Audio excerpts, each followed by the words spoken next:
ایک بھائی نے ایک ویڈیو بھیجا ہے، اس میں کچھ لوگ نماز پڑھ رہے ہیں اور ہاتھ چھوڑ کر کے نماز پڑھ رہے ہیں، تو ان کو شک ہوا کہ نماز ہاتھ چھوڑ کر کے بھی پڑھ سکتے ہیں، ہاتھ باندھ کر کے بھی پڑھ سکتے ہیں، اور شیعہ حضرات اور مالکیہ ہاتھ چھوڑ کر کے نماز پڑھتے ہیں۔ تو کوئی مفتی صاحب بھی بیان کر رہے ہیں کہ امام مالک رحمۃ اللہ علیہ نے مدینے میں لوگوں کو دیکھا ہے ہاتھ چھوڑ کر کے نماز پڑھتے ہوئے، اسی وجہ سے وہ بھی ہاتھ چھوڑ کر کے نماز پڑھتے تھے، تو یہ بھی صحیح ہے۔ تو دیکھیے، اللہ تعالیٰ نے قرآن مجید نازل فرمایا ہے اور رسول اللہ صلی اللہ علیہ وسلم کے بارے میں یہ کہہ دیا ہے کہ رسول اللہ صلی اللہ علیہ وسلم تمہارے لیے نمونہ ہے۔ لقد کان لکم فی رسول اللہ اسوۃ حسنہ، اور یہ بھی فرما دیا کہ فَإِن تَنَازَعْتُمْ فِي شَيْءٍ فَرُدُّوهُ إِلَى اللَّهِ وَالرَّسُولِ، کسی چیز میں اختلاف ہو تو اللہ اور اس کے رسول کی طرف پلٹانا۔ تو ہم دیکھتے ہیں کہ جو نماز ہاتھ باندھ کر کے پڑھتے ہیں اس کی کیا دلیل ہے، اور جو لوگ نماز پڑھتے ہیں ہاتھ چھوڑ کر کے ان کی کیا دلیل ہے، دونوں دلیلوں کو سامنے رکھتے ہیں۔ صحیح بخاری میں 740 نمبر کی حدیث ہے، حضرت سہل بن سعد رضی اللہ تعالیٰ عنہ فرماتے ہیں کہ کان الناس یؤمرون ان یضع الرجل الیدہ الیمنی علی ذراعہ الیسری فی الصلاۃ۔ فرماتے ہیں کہ لوگوں کو حکم دیا جاتا تھا کہ نماز میں دایاں ہاتھ رائٹ ہینڈ بائیں کلائی پر رکھیں، یہ حکم دیا جاتا تھا۔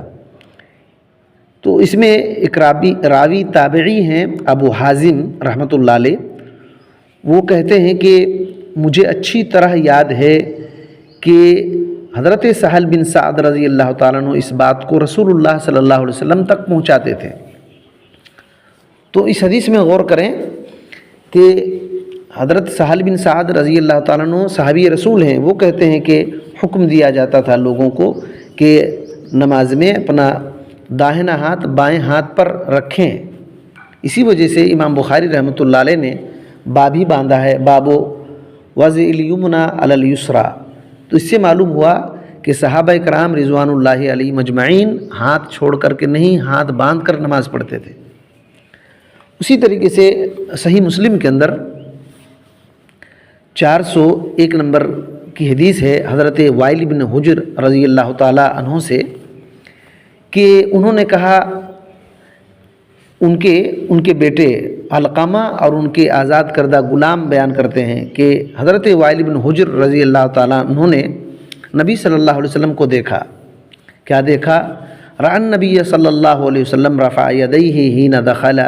فی الصلاۃ کبر۔ جب آپ صلی اللہ علیہ وسلم نماز میں داخل ہوتے جاتے تو اپنے دونوں ہاتھ کو بلند کرتے اٹھاتے تھے، جس کو رفع الیدین کہتے ہیں۔ تکبیر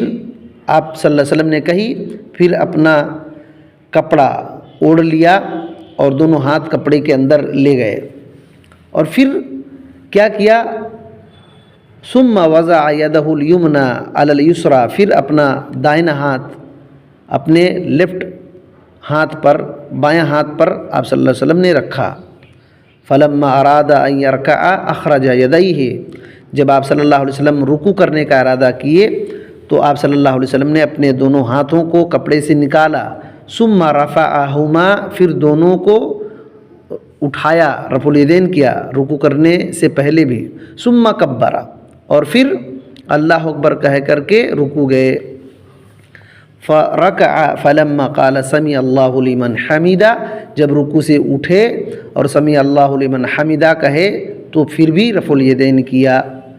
فلما سجد بین کفیہ، جب آپ صلی اللہ علیہ وسلم سجدہ کیے تو دونوں ہتھیلیوں کے درمیان سجدہ کیے، دونوں ہتھیلیاں جو ہے زمین پر رکھے اور اس کے بیچ میں سجدہ کیے۔ تو اس حدیث میں دیکھیے وائل ابن حجر رضی اللہ تعالیٰ عنہ کیا فرماتے ہیں، انہوں نے رسول اللہ صلی اللہ علیہ وسلم کو دیکھا تھا نماز پڑھتے ہوئے، تو اپنا آپ صلی اللہ علیہ وسلم نے اپنا داہنا ہاتھ بائیں ہاتھ پر رکھا اور چادر اوڑھ لیا اور چادر کے اندر اپنے ہاتھوں کو رکھ لیا. جب رکوع میں جانے لگے تو پھر نکال کر کے پھر اٹھایا اپنے ہاتھوں کو، رفع الیدین کیا. اس سے یہ بھی بات معلوم ہوتی ہے کہ آپ صلی اللہ علیہ وسلم رفع الیدین رکوع میں جاتے وقت بھی کرتے تھے اور رکوع سے اٹھتے وقت بھی کرتے تھے. وائل بن حجر رضی اللہ تعالیٰ عنہ کی روایت ہے، کہتے ہیں کہ صلیت مع رسول اللہ صلی اللہ علیہ وسلم، میں نے رسول اللہ صلی اللہ علیہ وسلم کے ساتھ نماز پڑھی. آپ نے کیا کیا؟ کہا کہ وضع یدہ الیمنی علی یدہ الیسری، آپ صلی اللہ علیہ وسلم نے اپنا داہنا ہاتھ بائیں ہاتھ پر رکھا، علی صدرہ، سینے پر. آپ صلی اللہ علیہ وسلم نے اپنا دائنا ہاتھ بائیں ہاتھ پر رکھا، سینے پر.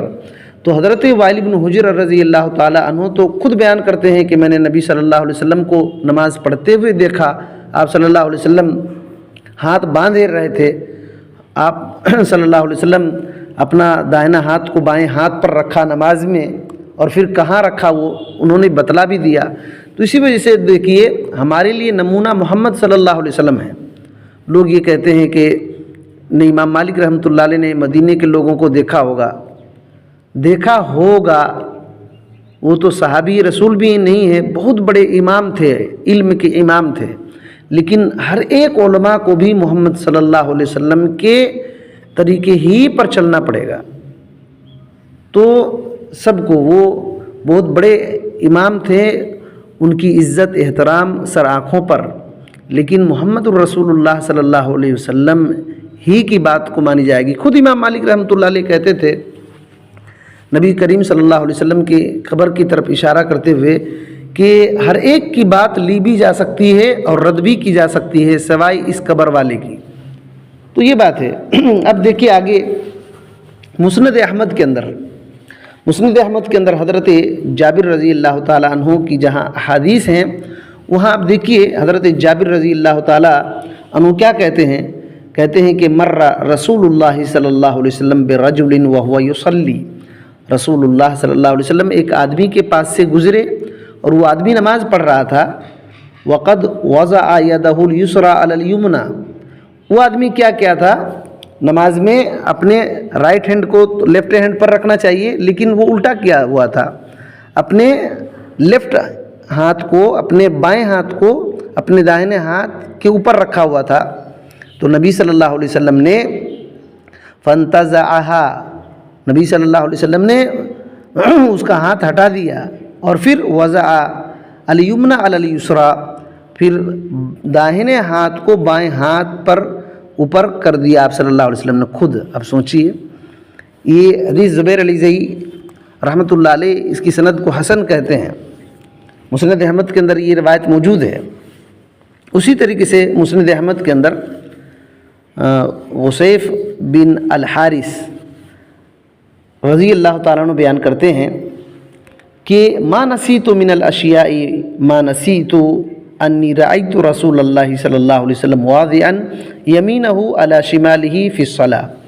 میں ہر چیز کو بھول جاؤں ممکن ہے، لیکن میں یہ بات نہیں بھول سکتا کہ میں نے نبی صلی اللہ علیہ وسلم کو نماز میں داہنا ہاتھ بائیں ہاتھ پر رکھتے ہوئے دیکھا ہے. دیکھیے نبی کریم صلی اللہ علیہ وسلم کو انہوں نے دیکھا تھا کہ آپ صلی اللہ علیہ وسلم نماز میں داہنا ہاتھ بائیں ہاتھ پر رکھے ہوئے تھے. یہ کتنی دلیل، آدمی کو صحیح حدیث ایک مل جائے تو کافی ہے، لیکن کیا کریں، تقلید انسان کو اندھا کر دیتا ہے. تقلید جو ہے ایسی خطرناک چیز ہے کہ انسان کو اندھا کر دیتی ہے وہ چیز. اب دیکھیے کئی صحابہ کرام سے باتیں آ چکی، سہل بن سعد رضی اللہ تعالیٰ عنہ سے، وائل بن حجر رضی اللہ تعالیٰ عنہ سے، جابر رضی اللہ تعالیٰ عنہ سے، اور اسی طریقے سے اور دیکھیے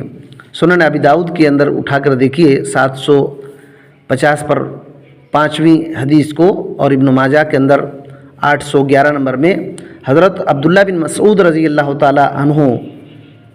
سے روایت ہے کہ کہتے ہیں کہ انہ کان یصلی،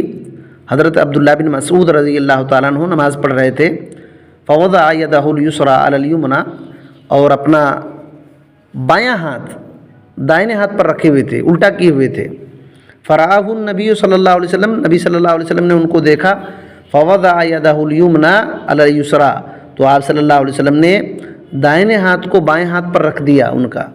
تو حضرت عبداللہ بن مسعود رضی اللہ تعالیٰ عنہ تو بہت جلیل القدر صحابی رسول تھے، وہ اس طریقے سے اپنے بائیں ہاتھ کو داہنے ہاتھ پر رکھے ہوئے تھے، تو آپ صلی اللہ علیہ وسلم نے خود سے داہنے ہاتھ کو بائیں ہاتھ کے اوپر رکھ دیا، نماز میں تھے۔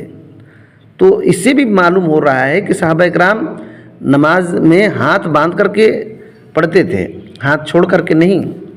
اسی طریقے سے سنن ابی داؤد میں حسن سند کے ساتھ ہے،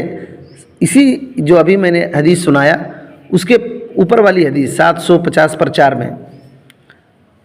750 پر 4 میں عبداللہ بن زبیر رضی اللہ تعالیٰ عنہ فرماتے ہیں کہ صف القدمین ووضع الید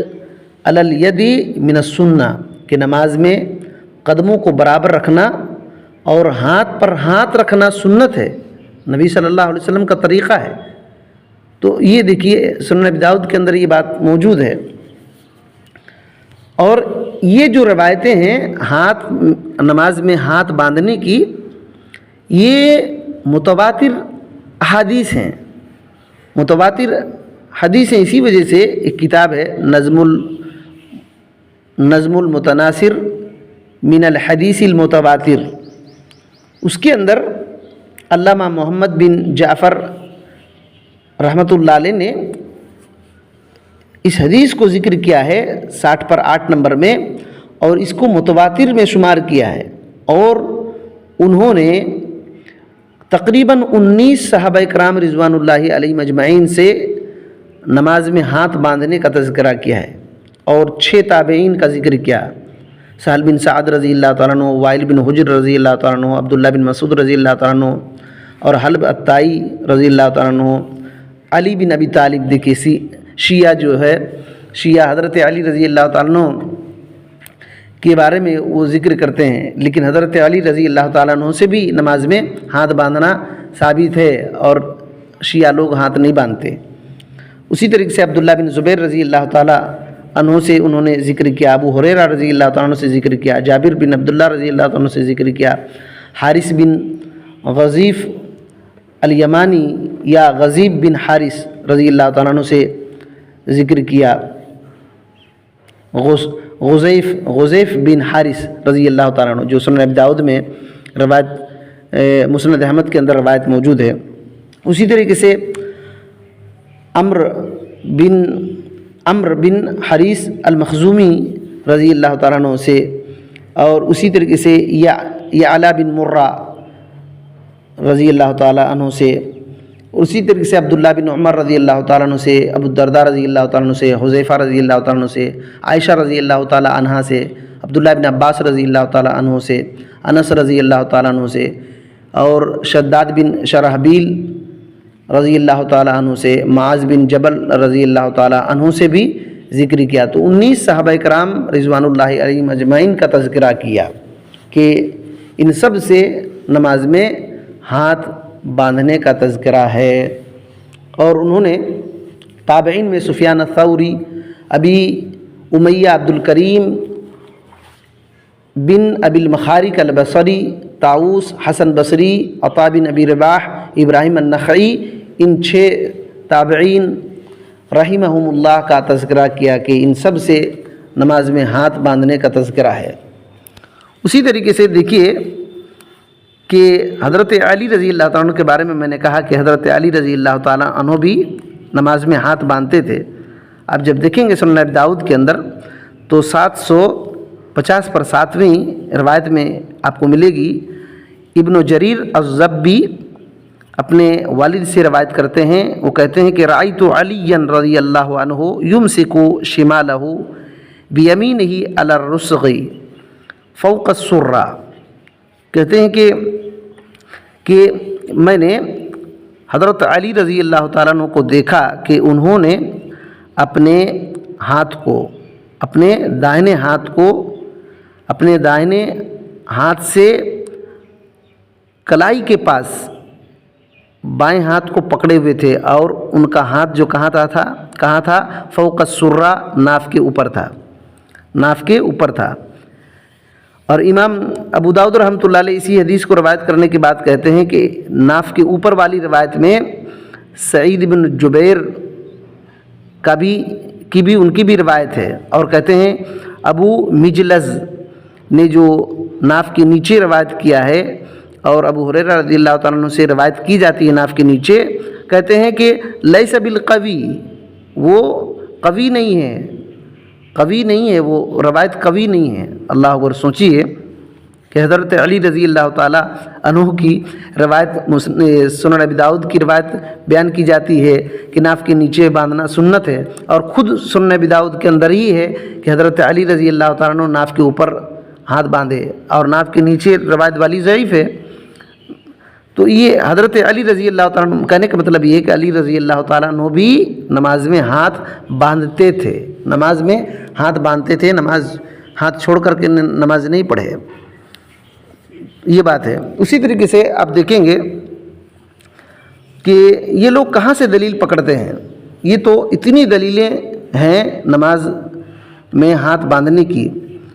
اور نماز جو چھوڑ دیتے ہیں وہ کہاں سے روایت کو ذکر کرتے ہیں۔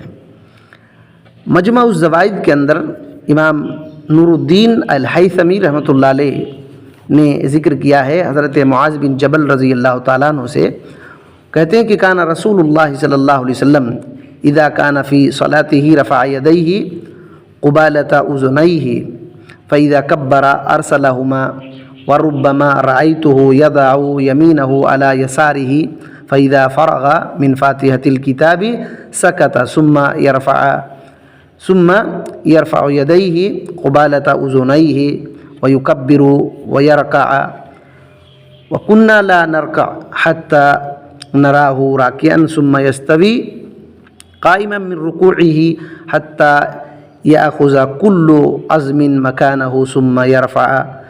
يرفع يديه قبالة أذنيه۔ حضرت معاذ بن جبل رضی اللہ تعالیٰ عنہ کہتے ہیں کہ رسول اللہ صلی اللہ علیہ وسلم جب اپنی نماز میں ہوتے تو اپنے دونوں ہاتھوں کو کان کے برابر اٹھاتے تھے، اور جب اللہ اکبر کہتے تو اپنے دونوں ہاتھوں کو چھوڑ دیتے تھے۔ کہتے ہیں کہ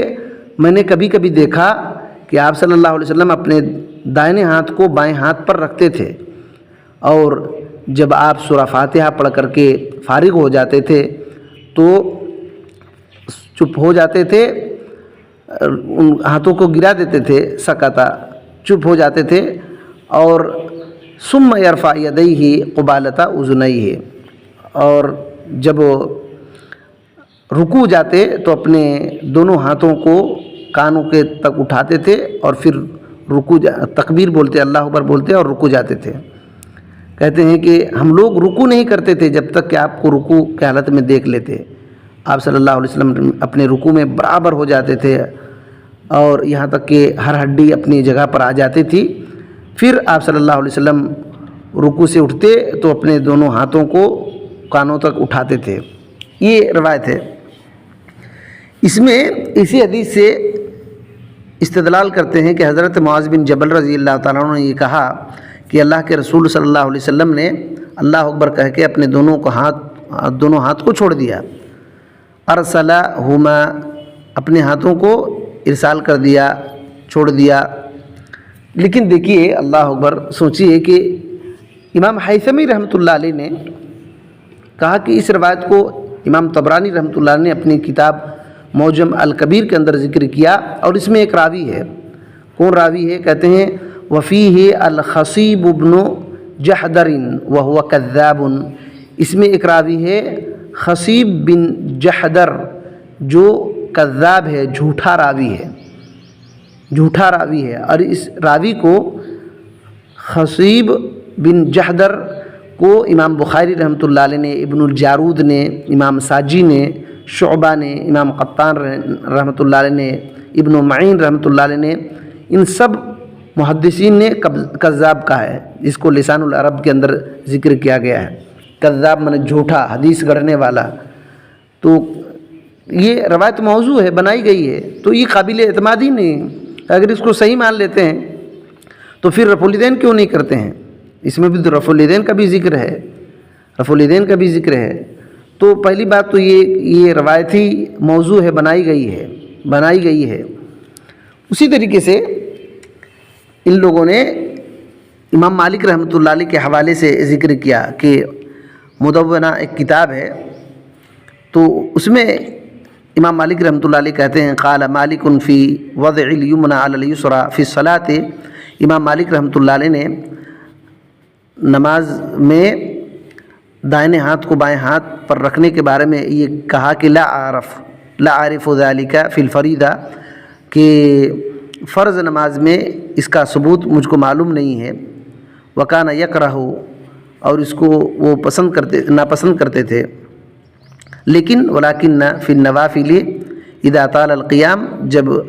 نفل نماز میں قیام لمبا ہو تو ہاتھ باندھنے میں کوئی حرج نہیں سمجھتے تھے۔ اس طرح وہ اپنے آپ کو تاکہ نمازی مدد دے سکے تو نفل میں ہاتھ باندھنے کو کوئی حرج نہیں سمجھتے تھے، اور فرض میں کہتے تھے کہ اس کا ثبوت مجھ کو معلوم نہیں، امام مالک رحمۃ اللہ علیہ۔ تو سوچیے کہ اتنی احادیث بیان کی گئی، صحابہ کرام ذکر کرتے تھے، لیکن یہ امام مالک رحمۃ اللہ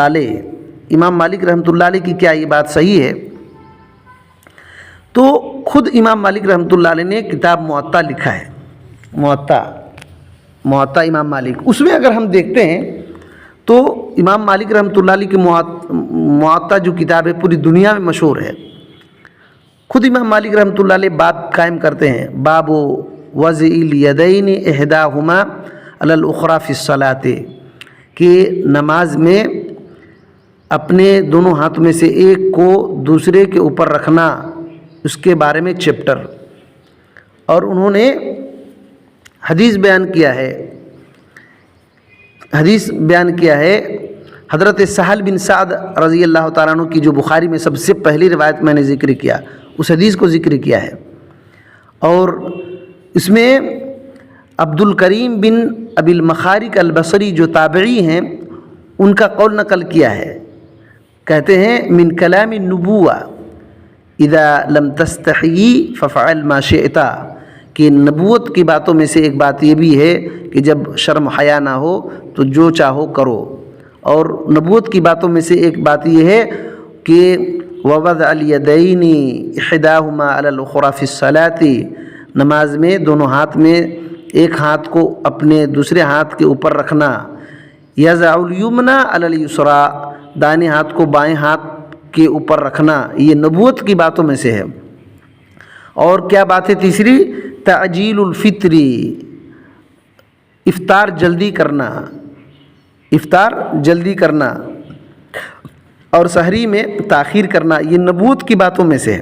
تو امام مالک رحمۃ اللہ علیہ خود اپنی کتاب موطا میں اس کو ذکر کرتے ہیں، اسی وجہ سے مدونہ والی بات جو ان کی طرف سے نسبت کی جاتی ہے، یہ بات صحیح نہیں ہے۔ اگر مان لیا جائے کہ انہوں نے ایسا کہا ہے، تو ہم کو اللہ تعالیٰ نے یہ کہا ہے کہ جب اختلاف ہو تو اللہ اور اس کے رسول کی طرف پلٹو، اور اتنی ساری روایتیں میں نے پڑھ دیا کہ خود آپ صلی اللہ علیہ وسلم اپنے ہاتھ کو دائیں ہاتھ کو بائیں ہاتھ پر رکھتے تھے، صحابہ کرام کا اس پر عمل ہے۔ اب ہم کو کسی کو دیکھنے کی ضرورت نہیں ہے کہ کون کیا کر رہا ہے، ہم کو تو رسول اللہ صلی اللہ علیہ وسلم کو دیکھنا ہے۔ رسول اللہ صلی اللہ علیہ وسلم نے کیا بس کافی ہے، رسول اللہ صلی اللہ علیہ وسلم نے کیا بس کافی ہے، کون کیا کر رہا ہے اس سے کیا لینا دینا ہے، اور جو آپ صلی اللہ علیہ وسلم نے کیا ہے وہی صحیح ہے، اسی کے مطابق ہم کو عمل کرنا پڑے گا۔ دنیا کے ہر اماموں کو بھی، عوام کو بھی وہی طریقہ اپنانا پڑے گا جو رسول اللہ صلی اللہ علیہ وسلم نے اپنایا تھا۔ بلکہ بہت بڑے مالکی امام ابن عبد البر رحمۃ اللہ علیہ جو موطا کی شرح لکھے ہیں،